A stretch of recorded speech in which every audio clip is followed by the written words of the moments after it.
স্বাগতম প্ৰিয় শ্ৰোতাসকল ধাৰাবাহিক উপন্যাস পাঠ অনুষ্ঠানত আমি পাঠ কৰি আছোঁ বাংলা ভাষাৰ পৰা অসমীয়া ভাষালৈ অনুবাদ কৰা এখন উপন্যাস মৃত্যু অভিজ্ঞতা মূল লেখক হুমায়ুন আহমেদ অনুবাদ কৰিছে ৰাজীৱ ফুকনে এয়া দ্বিতীয় অধ্যায় এই মুহূৰ্তত ৰুবিনা মোৰ সন্মুখত তাইৰ চকুত সিদিনাৰ সেই অদ্ভুত দৃষ্টিটো কিছু কৌতূহল কিছু বিস্ময় বহুখিনি সুখ ৰুবিনাই মোৰ কপালত হাত থলে হাতখন চেঁচা নে তপত ধৰিব নোৱাৰিলোঁ মৃত মানুহৰ চাগে স্পৰ্শানুভূতি নাথাকে কথাটো মোৰ কাৰণে স্পষ্ট নহ'ল মৃত মানুহে যদি দেখিব পাৰে শুনিব পাৰে তেনেহ'লে স্পৰ্শানুভূতি কিয় নাথাকিব মইতো গোন্ধও পাইছোঁ কপালৰ ওপৰত থোৱা তাইৰ হাতখনৰ পৰা চিগাৰেটৰ গোন্ধ আহিছে ৰুবিনাই বিৰবিৰাই ক'লে অলগৰ্ধ নাচ কৈ ঢুকাইছে চাগে মানুহজন শান্তিত অলপ হৈছে এই নাৰ্ছজনীক কাপোৰ খুলি টপিনাত লাথ মাৰি হস্পিটেলৰ পৰা বাহিৰ কৰি দিয়া উচিত ৰুবিনাৰ কথা শেষ হোৱাৰ আগতেই নাৰ্ছজনী ডাক্তৰৰ লগত লৈ সোমাল ডাক্তৰে মোৰ নাড়ী পৰীক্ষা কৰিলে তেওঁক সিমান বিচলিত হৈ পৰা যেন নালাগিল মোৰ চকুৰ পতা মেলি চকুৰ মণিত তেওঁ টৰ্চ মাৰিলে চকুত টৰ্চ মাৰিলে আমি পোহৰৰ বাদে একোৱেই নেদেখোঁ কিন্তু মোৰ দেখাত অসুবিধা হোৱা নাই নাৰ্ছৰ ভীতবিহ্বল মুখ দেখিছোঁ ৰুবিনাৰ কৌতূহলী মুখ দেখিছোঁ ডাক্তৰৰ নিৰ্বিকাৰ মুখ দেখিছোঁ ডাক্তৰজন মোৰ বিচনাৰ কাষত বহি আছিল তেওঁ উঠিল এপ্ৰোনৰ পকেটৰ পৰা ষ্টেথিস্কোপ বাহিৰ কৰি পুনৰ ভৰাই থলে অলপ ইতস্তত কৰাৰ নিচিনা কৰি ক'লে বাইদেউ পেচেণ্ট আৰু নাই ডাক্তৰে হয়তো ৰুবিনাৰ পৰা আৰ্ত চিৎকাৰ আশা কৰিছিল তেনেকুৱা একো নেদেখি তেওঁ বিস্মিত হ'ল ৰুবিনাই চিগাৰেটৰ পেকেট খুলি ক'লে মই চিগাৰেট খাব লাগিব ডাক্তৰে ক'লে খাওক চিগাৰেট খাওক অসুবিধা নাই ৰুবিনাই ক'লে তেওঁৰ চকুৰ পতা দুখন জপাই দিয়ক দেখিলে এনেকুৱা লাগে মোলৈকে চাই আছে নাৰ্ছে চকুৰ পতা জপাই নিদিলে তাৰ সলনি এখন বগা চাদৰেৰে মোৰ গাটো সম্পূৰ্ণৰূপে ঢাকি দিলে তাৰ ফলত পিছে মোৰ দেখাত অসুবিধা হোৱা নাই সকলো আগৰ দৰেই দেখি আছোঁ ইয়াৰ অৰ্থ মই চাবলৈ চকুৰ ব্যৱহাৰ কৰা নাই ৰুবিনাই চিগাৰেট জ্বলাই কাহি কাহি ক'লে টাইম কিমান হৈছে চাওকচোন ডাক্তৰ ডাঙৰীয়া কেতিয়া ঢুকালে চবেই জানিব বিচাৰিব 3:46 কিমান সময় আগতে ঢুকাইছে বুলি ভাবে ডাক্তৰে ক'লে বেছি সময় আগত নহয় অলপ আগত ৰুবিনাই সুধিলে এনেকুৱা কিবা সম্ভাৱনা আছে নেকি যে তেওঁ চাদৰ গুচাই উঠি বহিব আৰু এগিলাচ পানী খাব বিচাৰিব ডাক্তৰ নাৰ্ছে মুখলৈ চোৱাচুই কৰিলে ৰুবিনাই ক'লে আপোনালোক যাওক মোক অলপ অকলে থাকিবলৈ দিয়ক ডাক্তৰে ক'লে ডেড বডি নিয়াৰ ব্যৱস্থা কৰোঁ ৰুবিনাই ক'লে নালাগে নাৰ্ছে সুধিলে আমি গ'লে আপোনাৰ ভয় লাগিব নেকি ৰুবিনাই ক'লে ভয় কিয় কৰিম জীৱিত মানুহক ভয় কৰিবলগীয়া থাকিব পাৰে মৰা মানুহক কিহৰ ভয় তেওঁ যদি উঠি কয় এগিলাচ পানী খাম মই একেবাৰে স্বাভাৱিক মাতেৰেই সুধিম ঠাণ্ডা পানী নে নৰ্মেল ডাক্তৰে ক'লে আপোনাৰ আত্মীয় স্বজন কাৰোবাক খবৰ দিম নেকি ৰুবিনাই ক'লে খবৰ ময়ে দিম আপোনালোকে ডেথ চাৰ্টিফিকেটৰ ব্যৱস্থা কৰক ডাক্তৰ আৰু নাৰ্ছ পিছ দিয়াৰ লগে লগেই ৰুবিনাই মোৰ মুখৰ ওপৰত থকা চাদৰখন গুচাই দিলে পানীৰ বটলৰ পৰা পানী খালে বিৰক্ত মাতেৰে ক'লে এতিয়াও চেলাইন গৈ আছে এইবিলাক খোলা নাই কিয় অলগৰ্ধ নাচ অলগৰ্ধ ডাক্তৰ ৰুবিনাই মোবাইলটো হাতত লৈ তাইৰ ডিভানখনত আধা হোৱাকৈ বহিল তাইৰ হাতত চিগাৰেটৰ পেকেট নতুন ষ্ট্ৰিক এডাল আঙুলিৰ ফাকত লৈ আছে এতিয়াও জ্বলোৱা নাই হেল্ল' কাদেৰ কাদেৰ মোৰ মাতত ধৰিব পৰা নাই মই কোন অযথা কোন কোন কিয় কৰি আছা তোমাৰ মোবাইলটোতচোন মোৰ নামটো উঠিব লাগিছিল নামটো উঠিছে নে নাই চোৱা বাইদেউ উঠিছে মই দুয়োৰে মাত স্পষ্টকৈ শুনিছোঁ কাদেৰৰ মাত শুনি ভাৱ হৈছে তাৰ টোপনি এতিয়াও ভঙা নাই কাদেৰ মন দি শুনি আছানে আছোঁ বাইদেউ তোমাৰ ছাৰ ঢুকাইছে কি কয় ইন্না লিলাহি ৱাহ ইন্না ইলাইহি ৰাজিউন কেতিয়া ঢুকাইছে সেইটো ইম্পৰ্টেণ্ট নহয় ঢুকাইছে সেইটো ইম্পৰ্টেণ্ট তুমি গাড়ী পঠোৱা মই গৈ আছোঁ পানী গৰম কৰি থবা হট শ্বাৱাৰ কৰিম চবকে খবৰ দিম নেকি বাইদেউ ইমান ৰাতি কাকো জনোৱাৰ প্ৰয়োজন নাই চব হৈছে ৰাতিপুৱা 8:30 বজাৰ পিছত খবৰ দিবলৈ আৰম্ভ কৰিবা হ'ব বাইদেউ চবেই ঘৰলৈ আহিব খুজিব সিহঁতক কৈ দিবা ডেড বডি ঘৰত নাই হস্পিটেললৈ যাবলৈ কম নহয় কবা কবৰ দিয়া হ'ব তোমাৰ ছাৰৰ দেউতাকৰ কবৰৰ কাষত ডেড বডিলৈ গাড়ী ৰাওনা হৈ গৈছে বহুতে যাব খুজিব যিয়ে যাব খোজে সিহঁতে নিজে ব্যৱস্থা কৰি যাব বুজিছা পলিন মাইনাক খবৰ দিম পলিন হোৱা নাই হৈছে পলিন বৰ স্বাভাৱিক ছোৱালী নহয় সেইটো তুমি জানা টোপনিৰ পৰা জগাই তাইক দুঃসংবাদ দিবলগীয়া কি আছে এনেকুৱা এটা কথা শুনাৰ পিছত তাই কি কৰিব সেইটো তুমিও নাজানা ময়ো নাজানো ৰাতিপুৱা 9টা বজাত তুমি ৰবিক ফোন কৰিবা সি 9টাৰ আগত নুঠে ডেড বডি লৈ গাঁৱৰ ঘৰলৈ যোৱা কবৰৰ ব্যৱস্থা কৰাৰ দায়িত্ব তাৰ মই এতিয়া মোৰ ফোন অফ কৰিছোঁ ড্ৰাইভাৰক এতিয়াই পঠাই দিয়া হ'ব বাইদেউ কান্দিছা নেকি কান্দিবলগীয়া একো নাই জন্মিলে মৰিবই লাগিবই তুমিও মৰিবা ময়ো মৰিম তোমাৰ গোটেই গোষ্ঠী মৰিব মোৰ গোটেই বংশ গোষ্ঠী মৰিব নহয় জানো হয় বাইদেউ মোৰ বেডৰুমৰ AC চলাই ৰুমটো ঠাণ্ডা কৰি থবা ঘৰলৈ গৈ মই অলপ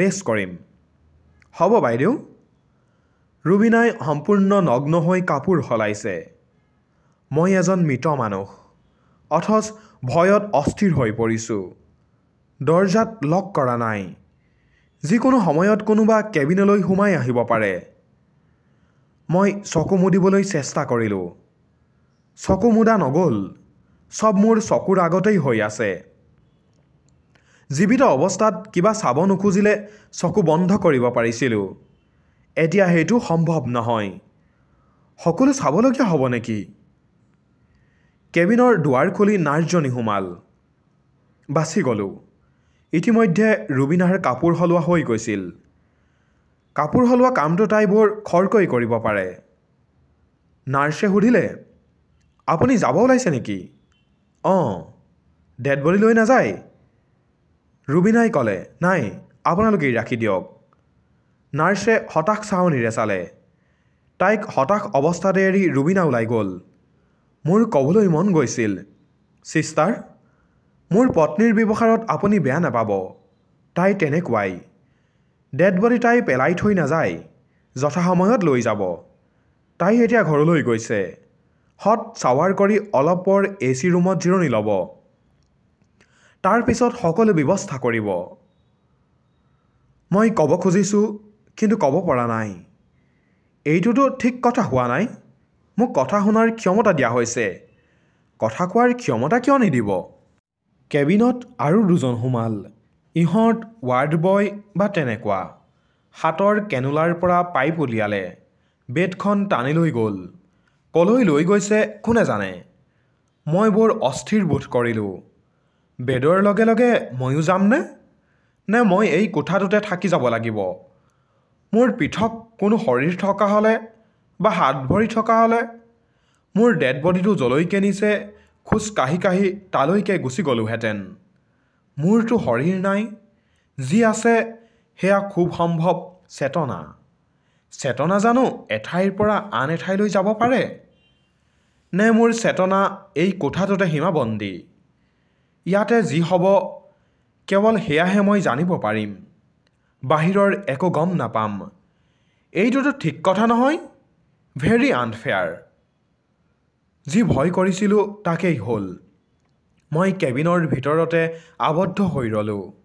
ৱাৰ্ড বয় দুজনে কোঠাটো পৰিষ্কাৰ কৰি আছে। মপেৰে মচিছে, কোঠাটো স্প্ৰে কৰিছে, বাথৰুম ধুইছে। মৃত্যু জানো অপবিত্ৰ বস্তু? য'ত কাৰোবাৰ মৃত্যু হয় সেই ঠাইখন কি অপবিত্ৰ হৈ যায়? ৱাৰ্ড বয় দুজনে নিজৰ মাজতে কথা পাতিছে। দুইজনৰ মাত গলগলীয়া। কথা পাতিও বৰ ফূৰ্তি পাইছে। কথাৰ বিষয়বস্তু হ'ল সিহঁতৰ ছাৰৰ এটা ভিডিঅ' মোবাইলত বাহিৰ হৈছে। ভিডিঅ'টো বৰ স্পষ্ট নহয়, হ'লেও সিহঁতৰ ছাৰক ধৰিব পাৰি। কিন্তু ছোৱালীজনী কোন ধৰিব পৰা নাই। নাৰ্ছৰ কাপোৰ পিন্ধা ছোৱালী। তাইৰ মুখখন এবাৰো ওলোৱা নাই। এজনে ক'লে, ভিডিঅ'টো ভালকৈ কৰিব নাজানিলে। প্ৰথমেই সিহঁতৰ মুখ দুখন দেখুৱাই ল'ব লাগিছিল, বাকীখিনি পিছত দেখুৱাই ল'ব হ'লহেঁতেন। দ্বিতীয়জনে ক'লে, কেমেৰাও ঠিকমতে ধৰিব জনা নাই, হাত কঁপিছে। ছোৱালীজনীয়ে ভে ভেকৈ কান্দিছে। কিয় জানো? বুজি নাপালোঁ। প্ৰথমতেতো হাঁহি ফূৰ্তিয়ে কৰি আছিল। হাঁহি ফূৰ্তি কৰা বুলি কেনেকৈ জানিলা? মুখখনচোন দেখুওৱা নাই। হাঁহিৰ শব্দ নুশুনিলা? বোধহয় প্ৰথমতেও কান্দিছিল। মুখ নেদেখিলে হাঁহিৰ শব্দ, কান্দোনৰ শব্দ চব একে শুনি। এইষাৰ কি ক'লা? অঁ, এবাৰ মোৰ ল'ৰাটোৰ কান্দোনৰ মাত শুনি দৌৰি গৈ দেখিলোঁ সি হাঁহি আছে। জটিল কথা কৈ দিলা। হহা আৰু কন্দাৰ মাত একে। সিহঁতে মূল কথাৰ পৰা ফালৰি কাটি গৈছে। হাঁহি কান্দোনৰ এনালাইচিছত লাগিছে। আচৰিত কথা, সিহঁতৰ ছাৰৰ ভিডিঅ'টো চাবলৈ মোৰ মন গৈছে।